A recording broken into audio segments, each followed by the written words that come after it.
Hello, welcome to the first episode of Synthesized Sunsets. I have here as a guest Isaac Olson, who's here to talk about climate fiction. Isaac is studying oceanography at the University of Washington, and he currently has a focus in science communication. Isaac, do you want to add anything? Of course, yeah. I think that it's so important for people to be thinking about the connections between environmental science and how that gets translated to people who don't have scientific backgrounds. So I've spent a lot of time thinking about that, studying oceanography, but also studying how people are going to be interacting with environments and how you can best get that message across to people. So that is why I am so interested and excited that your inaugural issue of the magazine is going to be dedicated to that sort of work. As readers of the magazine will know, the issue for this particular season, which is just closing out, is on the ocean. And there will be an article up on the magazine written by Isaac about the ocean and how the environment and culture and art are all connected. One of the themes in Isaac's essay is about how we're primed in modern society to overlook the interconnectedness between art, nature, and science, even though this is critically important and it has been a pretty deep connection for thousands of years. Isaac, what would you attribute to this breakdown between these previously interconnected subjects? Yeah, and I think that a really big, important theme of the essay is that for so long in human history, there has been no need to think about this issue because everyone just saw art and nature and science as connected, because you can think about how the earth is influencing people's art, both in providing the materials to make art, but also providing the inspiration to make art. And thinking about all of the most influential artworks of human history, they probably have some sort of connection to an environmental subject or environmental theme. But recently, and that's recently on the scale of human society, there has been a shift away from this sort of natural thinking. And I really attribute that to a couple different really important trends. One of which being in the early 1900s, there's this rise of white men kind of dominating the environmental movement. And as part of that, they see nature as something that is really grand and separate from human society, something to be worshipped, but not necessarily experienced in daily life. It's something very distinct from people. And as part of that trend, people began to see nature as something that is more divorced from humans. You see the creation of the national parks movement and the conservation movement, where nature is being put in very specific places and locked behind some sort of gate or door that's often only accessible to the richest and most affluent members of society. And oftentimes that means it's not accessible to non-white members of society. And that is predicated on the fact that there was no historical connection between nature and humans, which is the basis of a lot of people's society, especially for the indigenous caretakers of the land who were often removed from the spaces that would become national parks in the future. So I think that mythos and value system was really influential in driving that trend. And more recently, as there's been an increased network of urbanization in America especially, you think about how cars are dominating all of society, basically, and the interconnected roadways and huge skyscrapers and cities dominating so much of our life, there is this increased distance from nature that people are seeing because it's not as easily visible as it once was. There are people who can survive in life without even leaving their room for a long time. And that means that the very essence of building those relationships with nature is being destroyed. And without being able to bring back that natural association between humans and art and nature, there's going to be almost no way for us to get past the barriers that have been artificially constructed in our new society. Mm-hmm. It's much easier to conceptualize yourself as being separate from nature when there's technological innovation. You know, like if you don't have any technology, then it's just pretty self-evident that you are in nature and of nature. But the more that the technology that your civilization develops, the more you can be like, okay, this thing that we're in, this is separate from nature. So I guess my first question is, do you think this period of feeling distance from nature is like an inevitable phase that every technologically advanced civilization has to go through. And if you think it is, or if you think it's not, like, do you think that there are any societies nowadays that have been able to modernize and embrace technology in a way that preserves that integration with nature? Or do you think that that hasn't really been attempted to much success yet? When we're talking about specific cultures that are on Earth right now, and Yeah, like thinking about like alien well, yeah, I societies. suppose not aliens, but we could get to that as well. Yes. Okay. Yeah, I think that it's really difficult for a lot of people to conceptualize that because most of Western society is built upon domination and expansion, and those are not necessarily value systems that go well with preservation of nature in a traditional sense, right? So if you had something that is more focused on communal growth, which includes non-human beings, something more congruent to like the ideal of an indigenous society where you have things like a circular gift economy and this basis of interrelationship between people and animals and other aspects of nature and bigger sense of reciprocity, then you could, I think, build a technologically advanced society that still is able to use that technology for communal growth instead of the growth of one specific sector of a society, or how you see a lot of technology in the past has been used to put one like group of beings over another. You think about colonialism, a lot of the reason that worked is because of the advanced technology. But if you're using technology in a truly utopian value sense, then I think that is certainly possible. I don't think that it is seen at any sort of significant scale right now, but I think that is something that can certainly be worked towards. Mm-hmm. I think if you've seen the movie Avatar, like the one with the blue people, one of the reasons that the Avatar society is a little bit more preserving of nature, despite being, you know, sort of technologically advanced, is because there's a lot more sentience, or at least like higher intelligence exhibited by these other parts of the ecosystem. So I sort of wonder if like perhaps Earth could have gone through like a different path if there was like plant life that was intelligent and could like communicate to humans like, hey, we don't want you to do this. And I almost wonder if there's like a potential to create that synthetically. Like if you were to create some sort of artificial intelligence to be like the stand-in for like what jungle or like lake might want. But So we did make it to aliens yeah, fairly quickly. I think that you're on to a good point there, but obviously that might be hard to do right now. I think that something that is already being worked on by a lot of people in environmental communication spaces is this idea of we need the Earth to continue developing, because that's something that for a long time as part of the Industrial Revolution kind of got pushed to the side because people are thinking, oh, now we don't have to be dependent on what nature gives us. And even because you're just able to survive for longer now, that sort of thinking got pushed way into the background. And what people are trying to do now is reminding more of society at large that, hey, we actually do need to protect the Earth, or else we're not going to be able to keep living and continue making these technological developments. So it's really important to have technology that is serving the dual role of protecting both the broader environment and our place within it. Mm-hmm. Do you think there is any value in like anthropomorphizing any parts of nature or nature as a whole? Or do you think that's not really a good way to go about things? I think that there is value for people who have not really thought about that sort of stuff. I think that one of the most powerful things that people can do is to form those individual relationships with parts of nature if they want to begin thinking more holistically about the planet.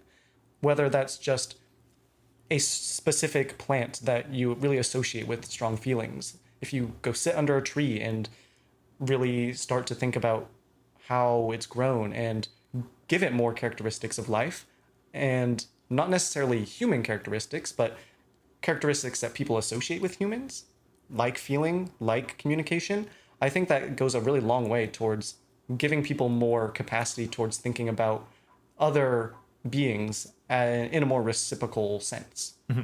One of the main ways that humans used to interact with the environment in the past, and still is art.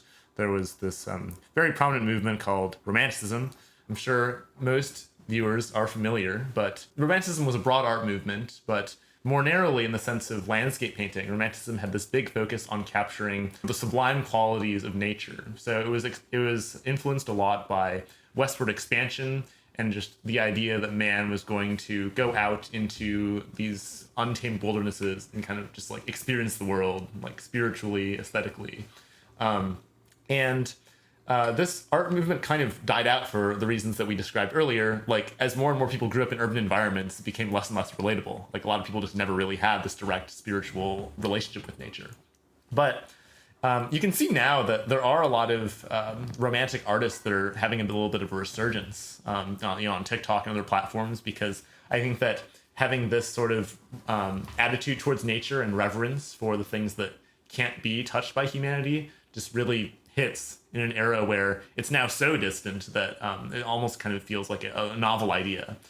So I just want to ask, like, do you think that romantic art is right for the modern moment, or do you think that there are things that feel dated or maybe not suitable for the current time? Yeah, I think that is an actually pretty complicated question, and it's specifically because of the important values of Romanticism, one of which is obviously respect for the environment and a closer association between people and aspects of nature, which I think is important. But like you touched on, there's this really major concept of the sublime, which for people who might not be familiar with how the term is being used, is really thinking about nature as something pristine and unknowable and untouchable by humans, and something really distinct from humanity. And that is something that I think really can't be brought into a modern lens because of how much dominance that humans have had over nature. There's some really interesting thinking about how now, with the huge amount of emissions and pollution that humans have gone and put into the environment, that there is not really an untouched space, quote unquote.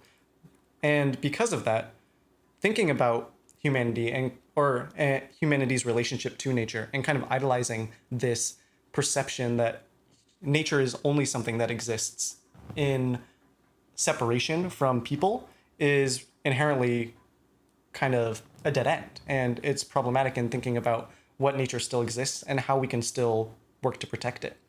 Nature can't really be something that we only talk about as separate from people, because nature is something that we want to have a relationship with, and then we need to have a relationship with if we're going to be able to work towards a solution that includes both us and nature in the future. And that's why I think that the idea of the sublime and that sort of manufactured distance is something that can't really be brought into a modern context, especially because even though nature does seem distant today, there are lots of examples of how nature is still present even in cities. If you think about where we are, Seattle, nature is really dominant. There's, I think, over 400 city parks. We have one of the highest per capita amount of green space to throughout the country.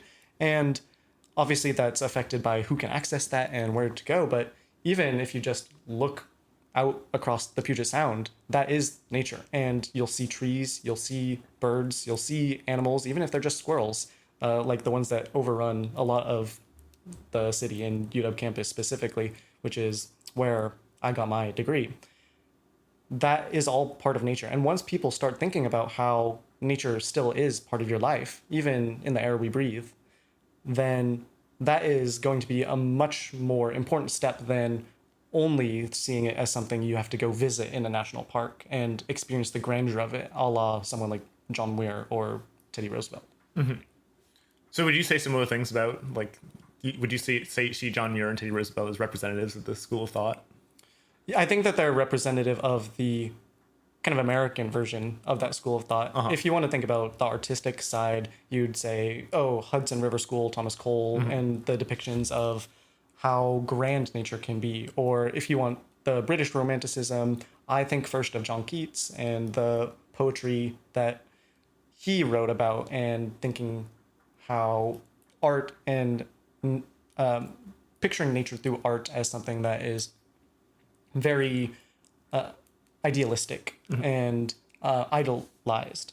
And I think that they were onto stuff, but there's also a really big common thread there that it's a lot of white men who are dominating those sort of spaces. And for people who don't have as much clout or money or power because of their race, that is not something that's always feasible, even today. I do think one thing the Sublime really has going for it is that it feels like a sort of corrective to the technological arrogance that's really prevalent in our culture. Like, sure, viewing nature as sublime does distance you from it, but I think it also is a form of respect where, like, I think that a lot of people now kind of assume that humans have this really great degree of control over the environment, which to some extent is true, but nature can kind of stubbornly get in the way of humanity's grand designs. And I think that romantic art does have its place in forcing us to confront that and realizing that, like, we can't just like engineer our way out of everything always. One interesting dynamic that I've seen in climate discussions is that I think that some people, when they talk about the climate, there's a really big focus on seeing the environment as something that we need to protect and something that we're kind of doing harm towards. And then there's another school of thought that's more related to seeing the environment as something that we need and that doesn't really need us. Like, there's this idea that, like, you know, the Earth will go on continuing even if the climate crisis occurs. It's us and our civilization and, like, you know, perhaps certain species in it that will be gone. And obviously these two ways of approaching the problem aren't like totally distinct. Like, they have some common themes. But I guess based on your response to the previous question, do you think that seeing the environment more through like a protective lens as opposed to, like, you know, a necessity lens is more constructive? More constructive, I'm not sure that I necessarily agree with, because I'm of the idea that it's really important for us to preserve our relationship with the environment. And I think that this is where it's really important to define some of the terms that have been used. And one of them that is under huge debate, even in environmental circles, is the concept of what nature is. And its conflation with the idea of wilderness, and whether those are the same or different. And for a lot of romantic artists, they'd probably say that, oh, it's the same. Wilderness and nature are just one or two sides of the same coin. While I think in a more modern sense, people are getting closer to the idea that you can have this sense of pristine, untouched wilderness, but for nature, it requires the relationships as well.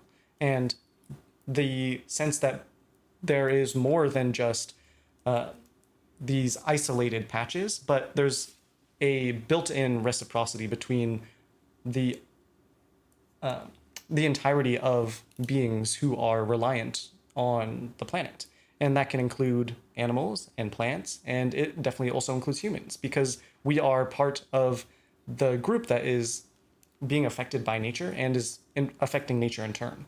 And that's why when I'm thinking about nature specifically, that is something that is really inclusive of our role in nature and our role in the rest of the environment. While if you're thinking about wilderness, that is something that's really divorced. So when you think about an argument that's like, oh, the planet can survive without us, which is true, what's more important is being able to actually maintain our relationship with the planet and being able to get to experience the future on Earth. Otherwise, there would be really no point in continuing any climate or environmental action, because it wouldn't really matter. If we're only thinking for ourselves and our current generation, there is no sense in conservation movements at all, really. Well, I mean, there's a sense in it to the extent that, like, climate change would harm human society, right? I guess, but you don't really have to think about future human society if you're only on the pure, like, here and now train of thought. Yeah, I suppose that's true. And I think that being able to form that sort of intergenerational connection is actually a really important step in thinking about what are the other forms of relationship building that we need. And one of those is with other beings on the planet and other aspects of the natural world, because those are all going to be put into how to preserve that human society and how to preserve our future. Yeah, I think this idea of seeing a connection between yourself and future descendants as a bridge into connecting with nature as a whole is pretty interesting. Especially because I've seen a lot of climate discourse on the internet that has a distinctly antinatalist bent. Like, people are kind of not wanting to have children because they're afraid of bringing them into a world of chaos and a world where just the mere presence of their children may cause harm upon the environment. But if you look at a lot of environmentalist art or, like, works of fiction that have some environmentalist leanings, there's a lot of reverence placed upon the idea of birth and, like, newborns and having children as something to protect. And so I'm curious what you think the disconnect there is, and is there any extent to which you think that antinatalism sentiment is harming the environmental movement? Yeah. Do you have specific pieces in mind when you're thinking about this reverence for children? Or Yeah, so I guess one work I would think of is Children of Men, which is the, I believe it was Cuarón, directed this movie about human society gradually being unable to have children as a result of environmental degradation. There's also The Road, where I believe the end of The Road by Cormac McCarthy involves. Oh, yes, that is a good point. But yes. And then I also recently read this story called Amaryllis, which explores how this crew who operates in, I guess, sort of like a post-climate crisis society operates under scarce constraints, and how they try to raise a family even with the birth quotas that are in place as a result of their environmental situation. And that's by Carrie Vaughn? Carrie Vaughn, okay. Yes. Yeah, those are very interesting examples. And I think that what I think about in terms of the struggle with bringing new generations into a world is very different than the struggle that people have considered in the past. And especially for a lot of the current cli-fi writers, climate fiction writers, there is this natural tendency to want to push the solutions off onto future generations because they are not the young ones. They're not the ones who have the opportunity to drive change. And I think that's a lot of the reason that you see it popping up as a theme in a lot of works and pieces of media. If you think about Cormac McCarthy, for example, with The Road, he was almost 90 years old at the time of his passing, which was earlier this year. And even when he wrote The Road in 2006, he was already in the back half of his life thinking about what the future is. And that's why, in my opinion, you see so many of these cli-fi works being written by older authors or directed by older people, thinking about, well, this is an issue for the next generation. And if you talk to elderly people, you're probably going to hear some sort of play on that sentiment, especially, or specifically if they are even interested in having that conversation and they're not climate deniers or something, they'll probably say, oh, my generation messed it up for you guys. Good luck in the future. You guys are going to have to figure it out. And that is a very common sentiment among a lot of the population who sees that there is this society already in place and it's going to have to be on someone else to come up with different thinking and a different set of values. And I think that when it's someone our age who is being forced to actually conceptualize that sort of future, where we see natural disasters increasing in severity and frequency, and you see the direct effects of climate change, we are actually having to think about that sense of intergenerational justice. And whether, not saying that you should stop giving birth to people, but thinking about how you can provide for those children in a way that is actually just. And when you're trying to figure out whether you should base your childbearing decisions on the fear of a future that is ravaged by climate, it is something to take into account, but I don't think that it is the only thing that people who are saying, I don't want to give birth, are actually taking into account. They're thinking about the costs of living. They're thinking about the rights being taken away or given in different fashions. I think specifically about the fight going on right now with reproductive rights, where people who see the severe consequences for something like abortion are going to be much less likely to take those risks or be forced to actually raise a child that they don't know if they want. And all this basically to say, I think there's very distinct trends that are shaping the way that antinatalism is written about in cli-fi and how it's actually thought about by people today. So you would attribute the gap mostly to like generational factors?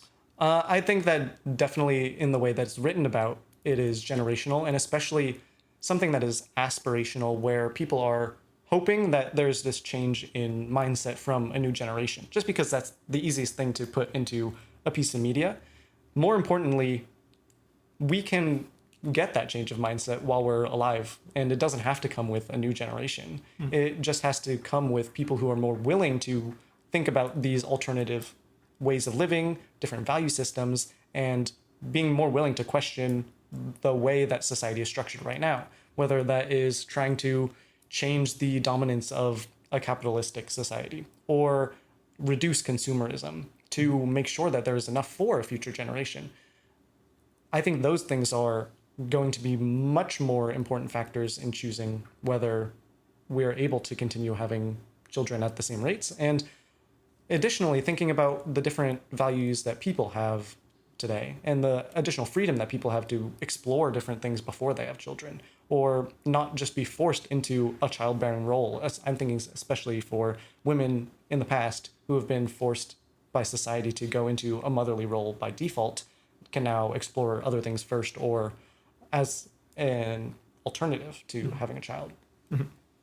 There is this counter argument that I've heard regarding antinatalism, where they argue that if climate-driven antinatalism is too successful as a philosophy, then this will actually have the net effect of environmentalist values essentially getting removed from the gene pool, because the people that choose to not have children are the ones that are most committed to environmentalism.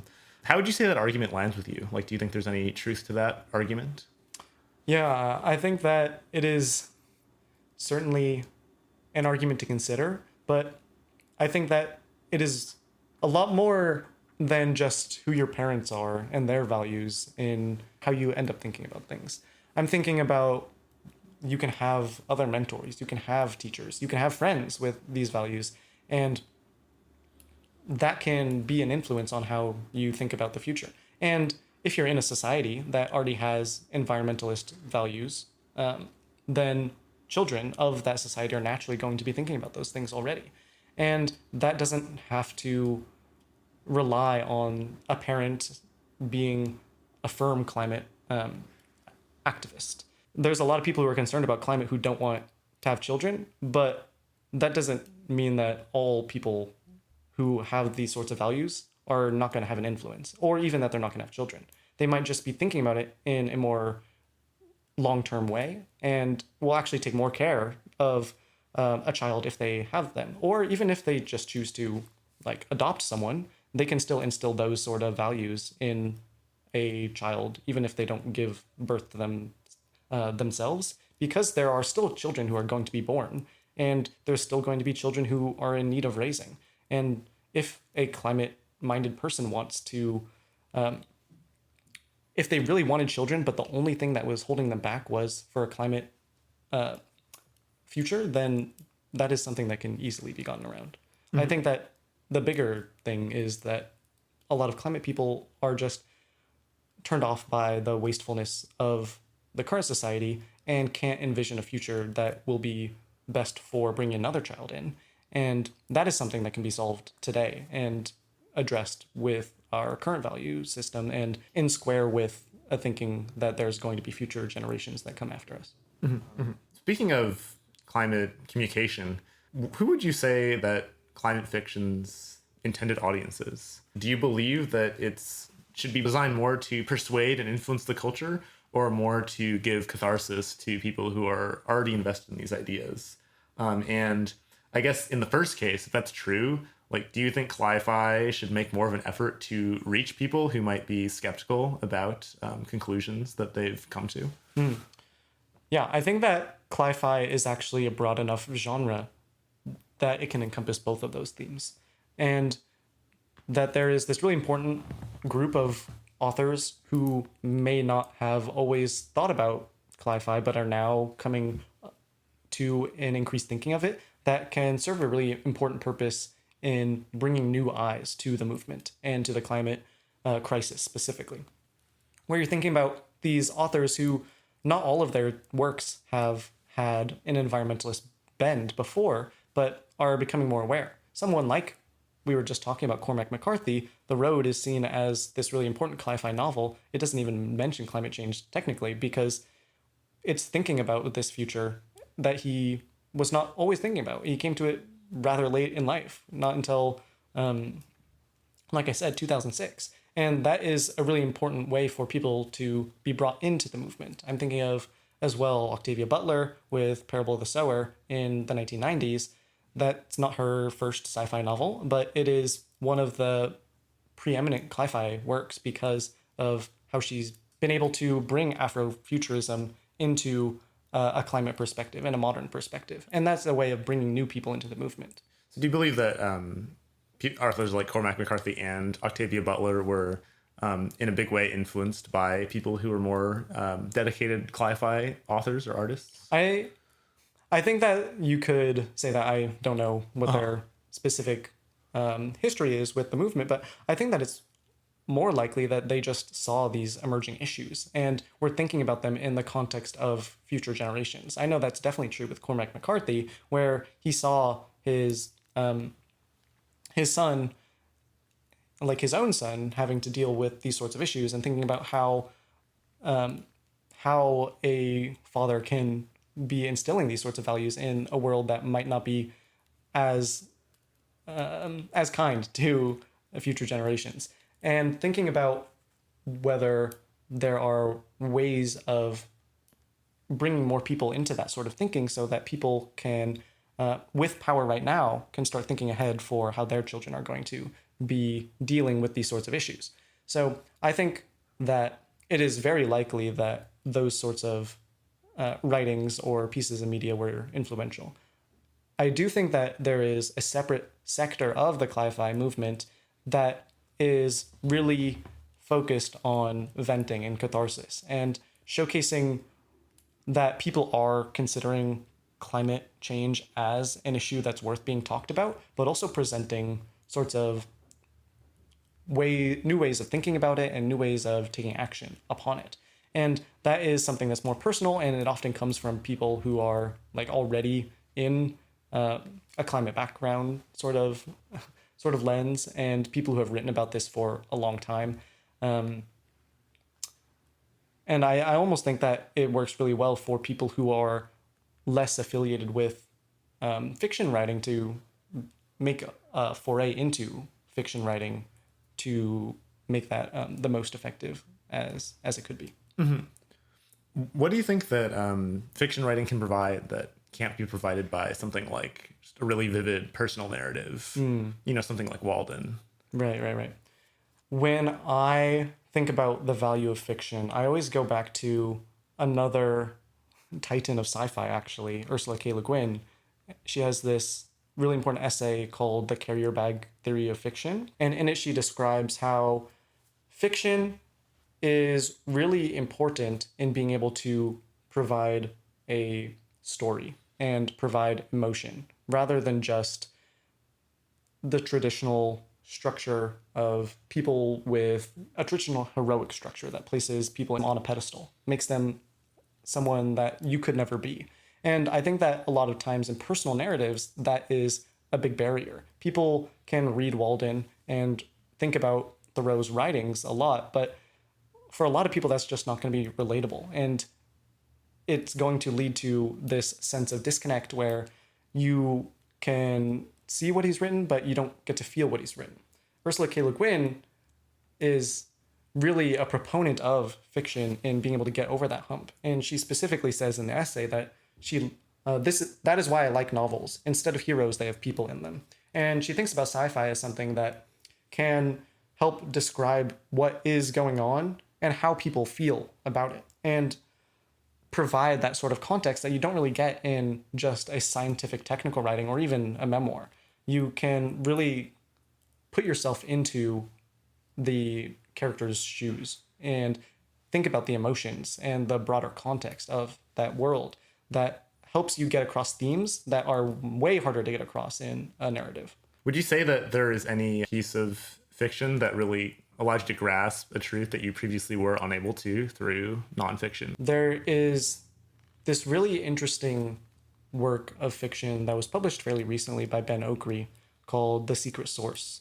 And all the water in the world basically gets contaminated, and only a few people can see that there's a difference. And there is a secret source of water that the characters find only after going through all these different struggles and tribulations to try and find it. And at the end, you don't even know if they've actually found a secret source of water or if they're just hallucinating by that point because all of the other water is contaminated.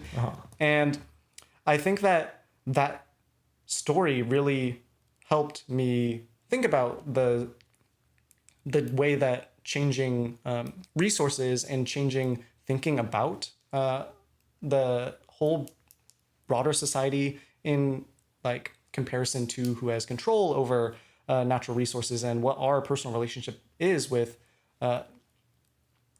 the natural world, where something can be so easily replaced and made synthetic, and that there are some people who are just going to be immediately on board with that, and there are other people who are going to have to question that and look for a way out of that sort of society.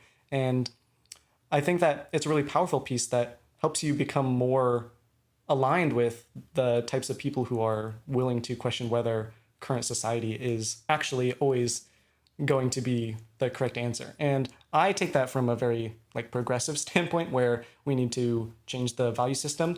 It's also a really interesting story because you could take it from a very anti-science perspective where the government is lying to you about how good science is, and it helps you kind of think about all these sorts of things in just a couple pages. So that's why I think that you wouldn't really get that if it was just Ben Okri talking about, oh, I was living in the world and sometimes the government does things that I don't know if it's accurate or not. So would you say it kind of moved the needle for you? Like you sort of felt more identification with the camp that's like skeptical of the government to do the right thing?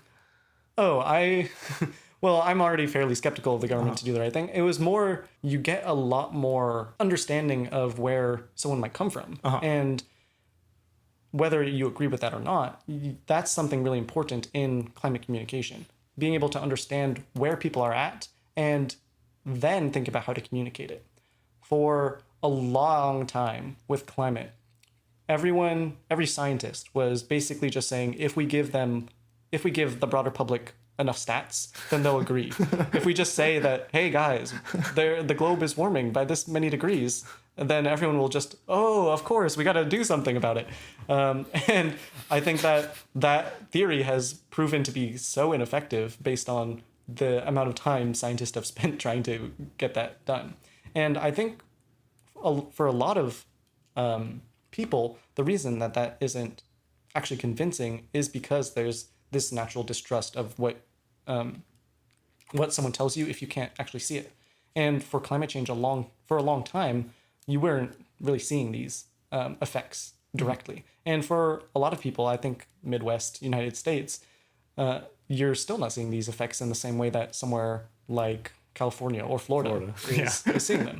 So being able to understand where people are coming from and find ways of explaining how you're thinking about things as well is really important, and something that I think that not enough climate scientists have done in the past. That these sorts of lines of thinking and these sorts of stories are really encouraging.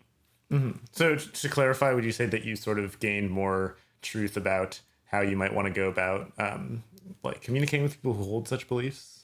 Oh yeah, okay. I think that it's definitely it's really easy to just put people in a bin and assume that they can never be reached because you've heard them like share a vaccine conspiracy theory and say like, oh, I'm writing them off. But for a lot of people, there's just these underlying emotions that are driving them to those places. And if you're willing to meet them where they're at, they're going to be a lot more willing to see where you're coming from. That doesn't work with everyone. Some people are naturally predisposed to being hateful and dismissive of those sorts of empathetic lines of reasoning. But for a lot of others, I think that there is hope in being able to reach out across some differences to make change, especially when it's something as impactful and as indiscriminatory as climate change. Climate change isn't going to care whether you believed in it or not.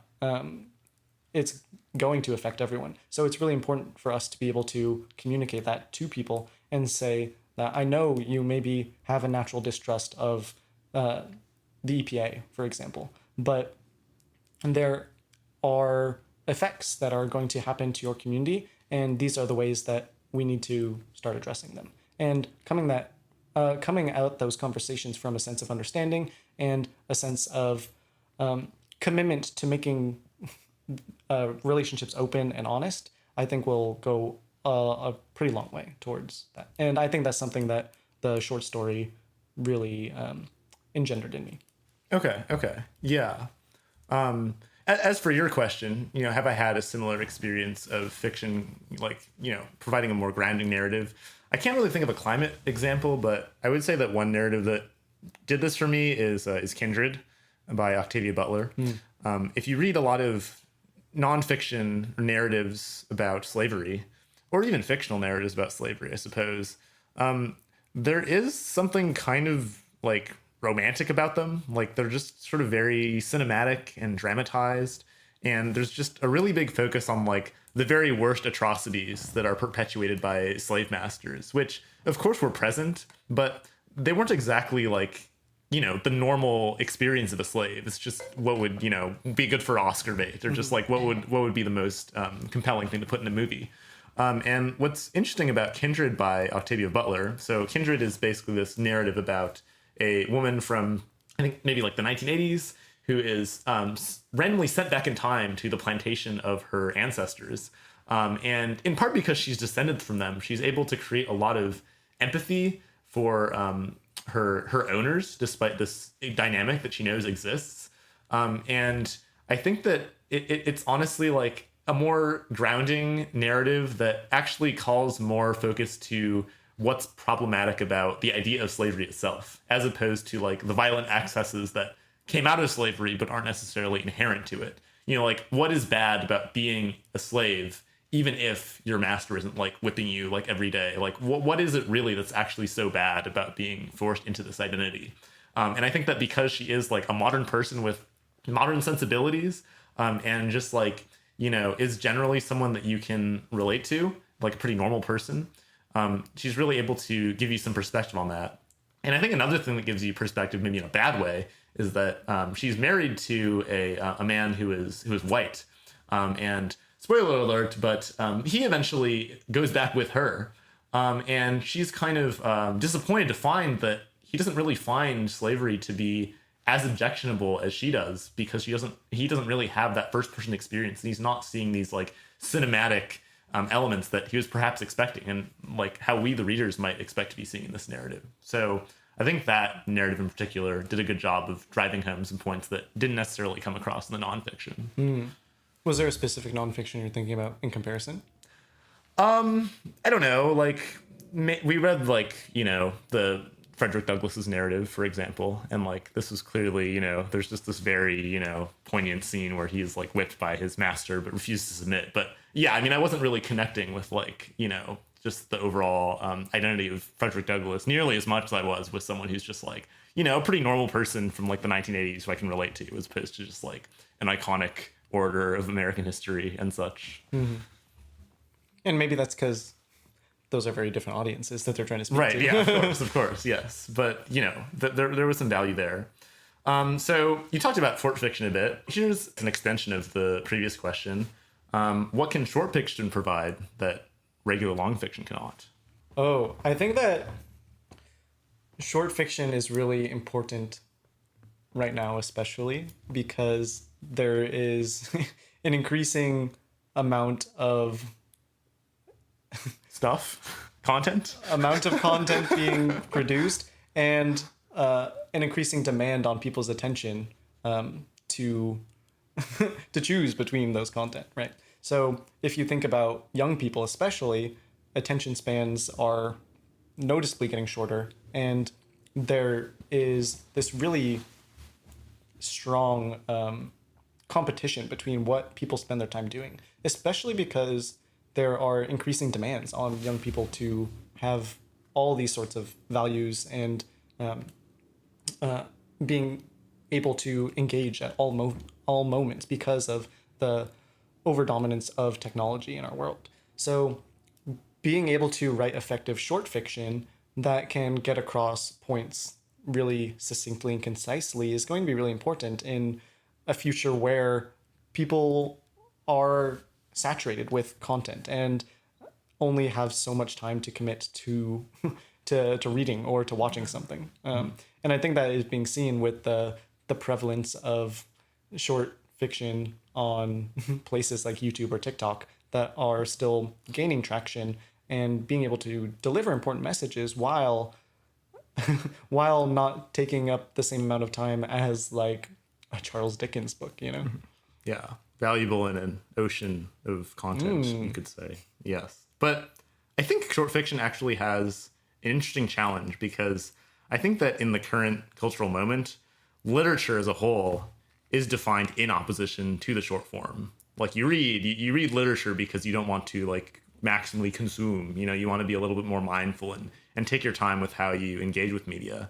And so I think that short fiction is kind of in a weird position where it's like the short tip of this medium that's generally defined by its opposition to the short form. And so I guess I was wondering if you had any thoughts on how short fiction can overcome this and actually find a niche for itself.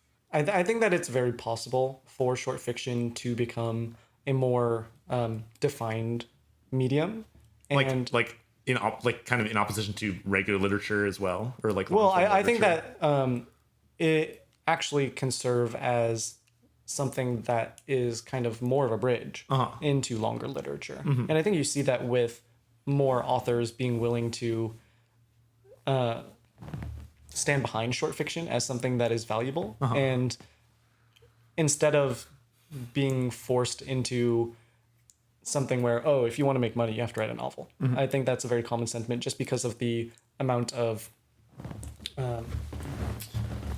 clout that a novel can give you rather than a short story collection, and the obvious fluctuation in quality between short stories. I think that with more people being willing to value short stories at a higher level and being more willing to talk about them in a societal context, just being able to say like, hey, I read something recently, I want to talk about it. Instead of having a book club, maybe have a short story club. And it's something that's more accessible to a lot of people because you don't have to spend as much time invested in a work. And it allows short stories to become more accepted by a broader populace as something to care about and something to stay on the lookout for. And I'm sure the New Yorker would love if more people were actively engaging in short stories. Yeah, I mean, I think the New Yorker just needs like a YouTube channel where they like narrate their short stories over like Subway Surfers or something. Right.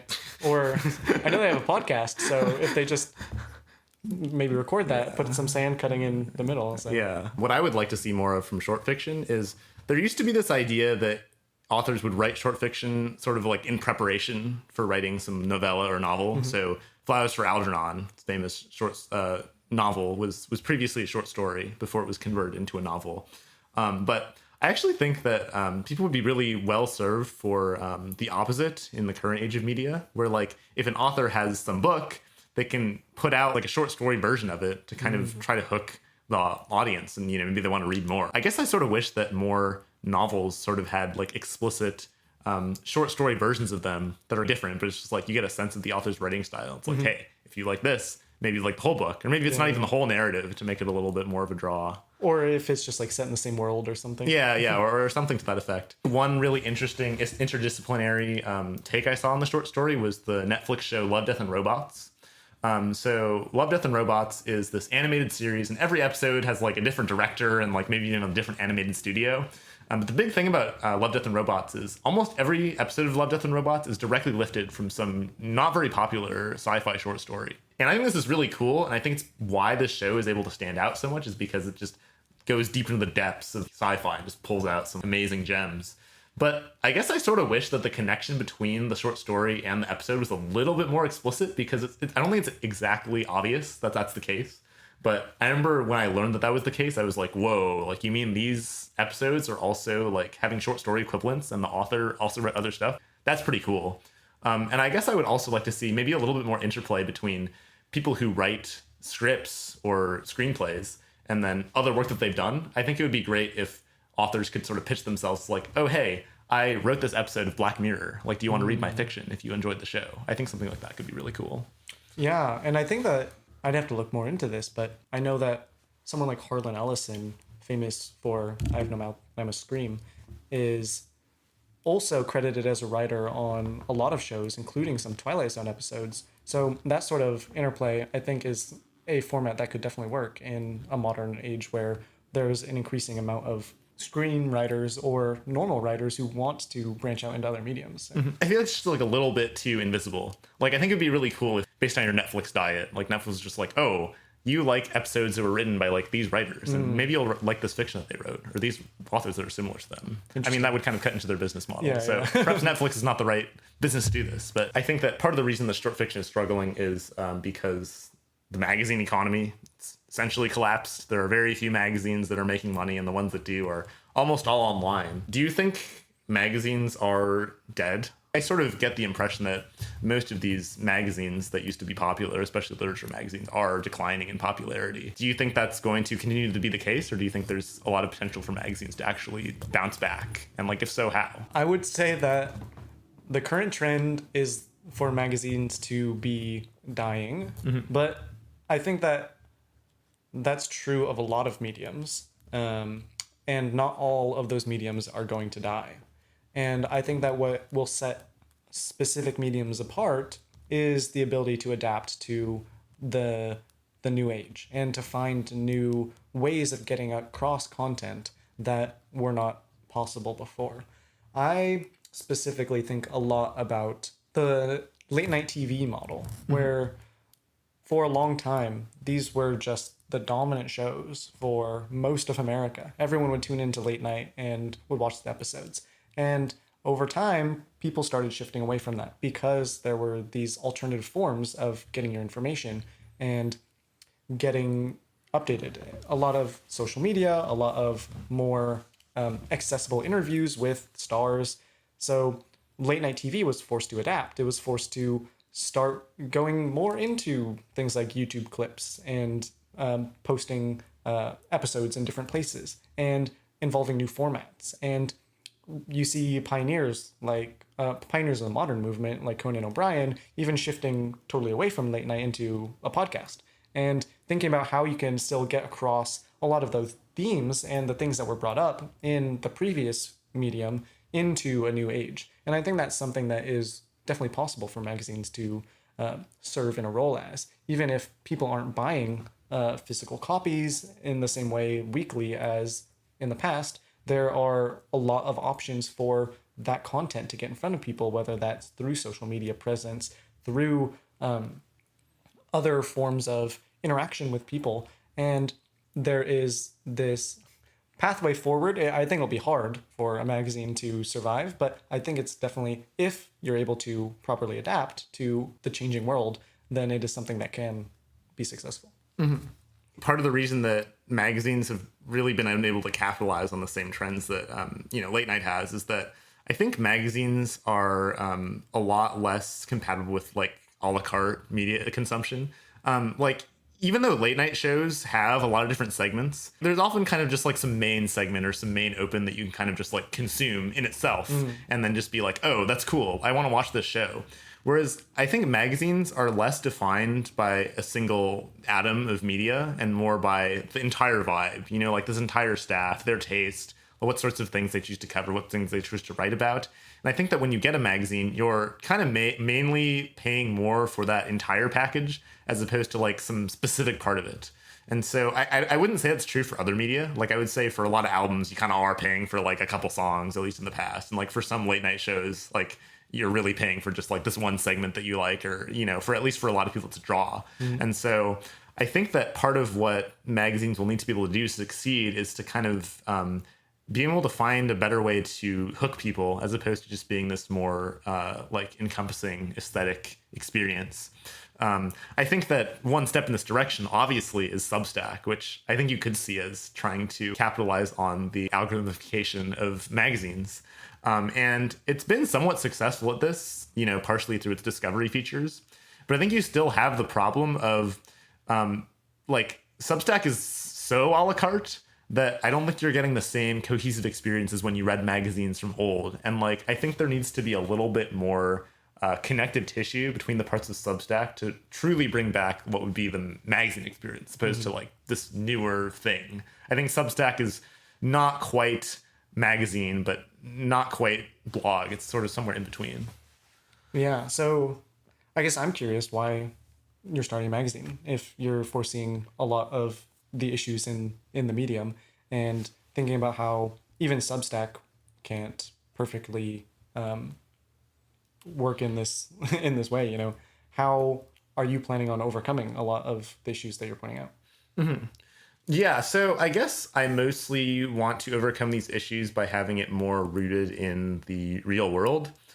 It's not entirely clear to me what shape the magazine will take in the coming months and years, but ideally it's just sort of this umbrella under which things that I do in the real world can live. So, you know, if I come across some local person who's interested in sci-fi, you know, they can come on the podcast, and there's sort of like many different arms by which the magazine can serve as this connective tissue. And like, I guess I think that the geographic component is really what's missing from Substack. I think that if you can't really get people in the same place around something, you can still do things, but it's difficult to have the same sort of generative properties that you would have in like, you know, a magazine's publishing house or something like that. Shifting gears a little bit, I did want to talk about climate optimism and climate pessimism. So obviously there's a lot of pessimism when it comes to talk about the climate. You know, there's a lot of people that experience a lot of climate anxiety and even climate defeatism. And I think this poses a challenge for people who are writing climate fiction, because I would say that the default climate fiction novel is kind of bleak, even though it has like a seed of hope, usually, hopefully, planted somewhere. I want to know how you think you can strike a balance between optimism and realism when it comes to climate fiction. Also, whether you think modern media related to the climate is too bleak, and is there room for more bleak climate narratives, or does it kind of just feel like you're piling on and adding on to like more stuff that people feel shitty, but it's not going to make them do anything? Yeah. I think that there is this really important balance that you have to strike, and specifically because if you don't have that grain of hope, at least in a work, then you're really just writing to vent, and you're not writing to inspire change. Because if there's no hope for change, then there's not really anything that one can do about it. And that's a huge problem when it comes to climate. There are so many people who see our current situation, see the pace of change, and say there's nothing that's going to happen, at least not in a good enough timeline to make a significant difference. And that sort of thinking can be hugely problematic because climate change is not in its final form yet. We're seeing initial impacts already, and we have these self-imposed deadlines that say past 2030 or past 2 degrees warming, things are not going to be reversible.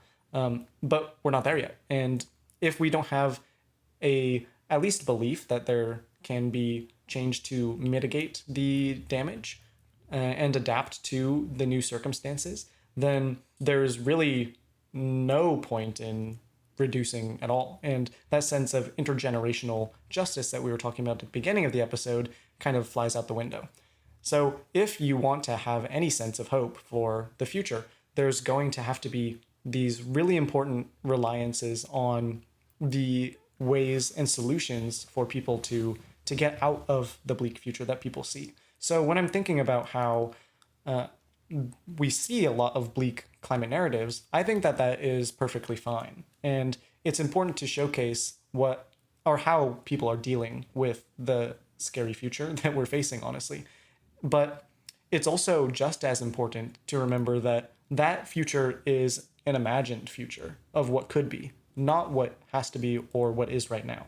And even if it includes elements of what could be coming, like good speculative fiction should, there are still ways to overcome that and make change. And I would love to see more optimistic climate works, because that is going to be essential to people being willing to make change. Yeah. Do you think there's any like kind of ingredients that a more bleak climate fiction work needs to have in order to not just become like another, item on the pile, like to actually be constructive?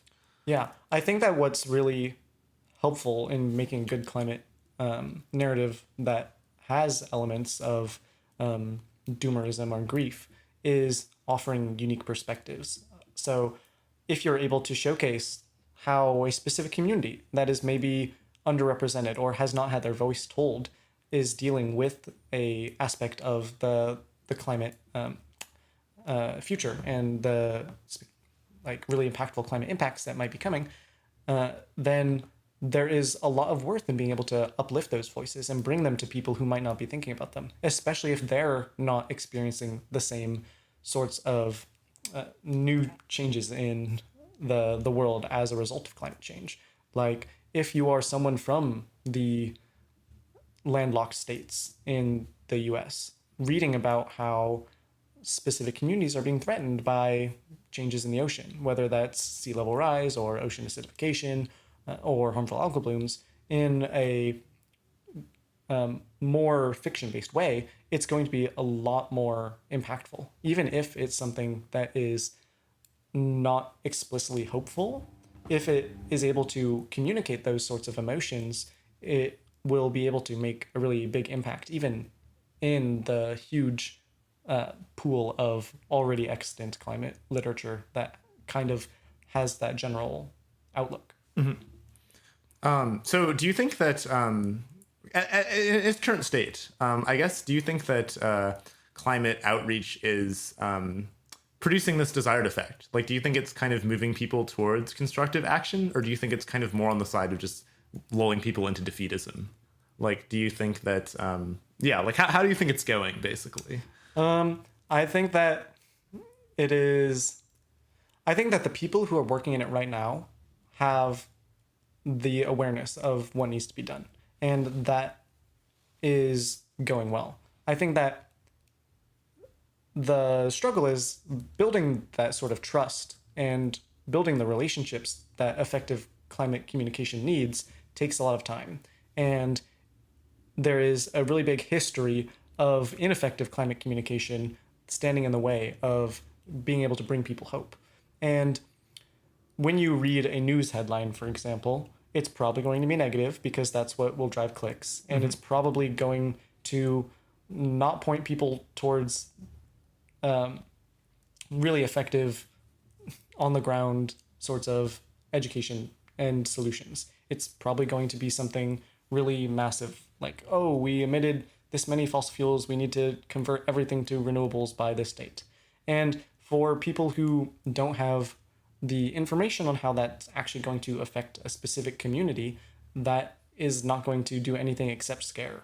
And because of that, there's already an increasing sense of the value of relationship building in climate communication. And I think it'll take a lot of effort and it might take a little while to see that effect.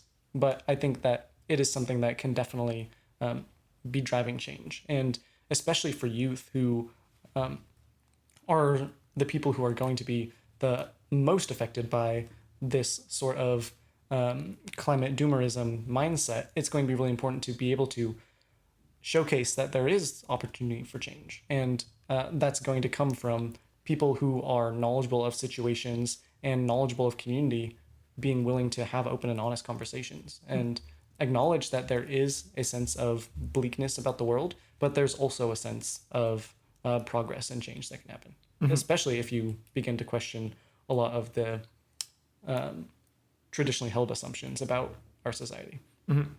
Has there been much effort from the climate movement to reach out to news media organizations and kind of be like, hey, can you sacrifice your need for clicks a little bit for the greater good and not run so many climate doomer headlines? I don't know. Personally, I would love to see that, but I think that you're seeing a lot of intersections and the questions that we've been talking about, and the death of traditional news outlets and the need for money is probably always going to supersede that until you have these either public funded or self-sufficient news outlets that are able to talk about those sorts of issues. There are some outlets that focus on uplifting positive climate stories and more on the ground sort of work, but that is something that people usually have to seek out and find on their own. I think that if you go to somewhere that specializes in climate communication, you're way more likely to find the sort of communication that you're hoping for. Somewhere, if you go to like a national marine sanctuary or an aquarium, this sort of communication is going to be way easier to find than scrolling the Washington Post or something.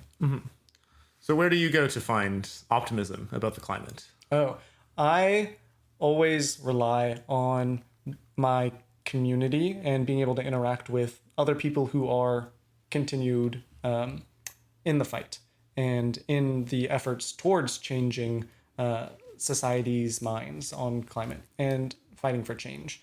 I think that if I was alone, it would be a lot easier to fall into the trap of resignation and grief. And those are still emotions that I feel, but because I'm in a community that is willing to try and work for this change and is seeing results, it's a lot easier to remain hopeful that there is an actual purpose and actual tangible outcomes that are coming from the efforts that we're putting in. So I definitely recommend being able to just find a community to talk to and to go through the emotions that you're feeling with, and then come out the other side and think about ways that as a group, as a community, you can start making change directly in even in your local spaces, whether that's trying to clean up the community or fight for a increased amount of green space in your neighborhood, or trying to change who's in power or taking power yourself. All these things are really empowering things that can help combat senses of climate defeatism, especially in Seattle where there's so much opportunity. Touching grass, I suppose you could say. Yeah. And talking to other people while you're touching the grass. Touching to other grass touchers. Yeah. Having these islands of stability and hope, like as settings, in is what is necessary for bleak climate fiction, in my opinion. Like one of my favorite books, which you could say is climate fiction, although it maybe doesn't fit the description to a T exactly, is The Fifth Season. And just the general Broken Earth trilogy by N.K. Jemisin, which imagines a future where the Earth is just undergoing this huge cataclysmic event every couple centuries, where like basically all of technologically advanced society just like dies, and then every new civilization is kind of built from the Stone Age on top of the bones of the previous one. And so one of the aspects of the fifth season is that the Earth is seen as this very violent object inherently. Like it goes through a lot of turmoil, and there's actually these almost mutants called origins that are able to pull energy out of the Earth and use it to wreak terrible violence upon their environment. And so just the land itself is seen as very violent. But there is this moment in the fifth season, or it could be a future book in the series, I can't quite remember, where the main character actually goes out onto the ocean, and they encounter this settlement that's kind of away from all of the persecution and violence of the normal land. And she kind of enjoys a bit of like a moment there where you really kind of feel hope and experience what another society might look like. But it's kind of cool because I think that normally when we think of the ocean, we think of it as the opposite. Like the ocean is kind of violent, and that's where all of like the crazy, treacherous stuff is. Whereas like the land is the place of safety. But in the fifth season, because the Earth is so violent, there's like this inversion where the ocean has become this like more safe place. And then another thing that's also true is that in a later section of like a later novel, she also goes to this colony that's like sort of like under the ground. And that's like another moment where it provides a little bit of hope in the midst of this admittedly like really, really bleak narrative. And so I definitely think that that was good in making sure that the novel was sort of like, not just completely like a, crushing. And there was a little bit of stuff for the audience to latch on to as well. Yeah, and I think it's an important theme to think about, especially in relation to the ocean, where there is this kind of dual perception of how the ocean has been treated in media. One as something that can be a danger and is something to be battled against and survived, versus something that can actually inspire survival and bring about hope. And the best example I've read about that actually comes as a result of a lot of different media mixing as a part of the project created by the electronic duo Drexciya. Okay. You might not have heard of, but they're an American electronic music duo that was really into this theme of the ocean as healing. And they are famous for reimagining Atlantis in the context of the Middle Passage, and thinking about how maybe the slaves who were thrown from ships actually survived and created a Black Atlantis, where they were able to create a more utopic society. And it's a way of seeing the ocean as something that was threatening and actually represented death in real life, and reinterpreting it as something that could actually bring life. And that sort of idea with Drexciya specifically, which is also the name of the civilization that they created, has been reinterpreted and brought into different aspects of the more environmental focused movement, in addition to dealing with the history of the slave trade. And there's a book by River Solomon, who collaborated with the band Clipping, about kind of expanding that sort of framework in a modern context, and thinking about how the ocean as this restorative force can still exist, even as it's treated as something that is dangerous, and traditionally depicted as that, but can now be something that is bringing new life and bringing new society. And would you say that's true for the environment as a whole? Like there is kind of a danger to viewing the Earth as something quite dangerous? Yeah, I mean, if you're not being able to envision yourself in concert with the rest of the environment, then you're never going to be able to work properly towards a future where you're actually going to be in concert with it, because it's so important to be able to remember that, because the Earth is fighting with us right now because we started fighting with it first. But there was for a long time only a reality where people had to work with nature to survive. And even if there were threats as a part of that, there was a greater sense of unity and a sense of interreliance, and even a sense of like a broader circle of life where there were people and there were difficulties between human survival and the rest of nature, but it is something that was able to merge together into a mutually beneficial relationship, and that a lot of the reason that there even is so much nature today is because of human actions. So that can still be something in the future that is continued, and that has to be remembered if we're going to effectively work towards a truly just future. Mm-hmm. Okay, I think that's a great note to wrap things up on. But Isaac, thanks so much for coming onto the pod. And thanks for having me. As a final question, I'd like to ask, what's a piece of short fiction that you would like to recommend to the audience? Yeah, I think that it is a great time to recommend a work by Han Kang, having just, as we're recording this, won the Nobel Prize in Literature this week, which I am super excited about as a big fan of her work. And as a South Korean, it's very exciting to have a Nobel laureate in literature from South Korea. This actually touches back on one of the themes that you're interested in, because the piece of short fiction that I'm going to recommend is The Fruit of My Woman, which is a short story that Han Kang wrote as kind of a test prequel for the work that would eventually become The Vegetarian, which is probably her most famous work. It won the International Booker, and it deals with a lot of concepts of people's, and especially women's, role in society, how people are feeling more isolated in an increasingly urbanized world, and the ways that people are going to have to deal with breaking out of that, and whether the true quote unquote escape to nature is even possible in the world that we're in. And the environmentalist themes are subtle, but I think that they're pretty powerful, especially if you are someone who is familiar with The Vegetarian. I think that it is something definitely worth checking out. Okay, thanks so much for the recommendation. You can find Isaac's article that he wrote about the climate and art and science and literature on Synthesized Sunsets, linked in the episode description. And you can also find more details about Isaac and what he's been up to there. So thanks so much for listening to this first episode, and see you next week.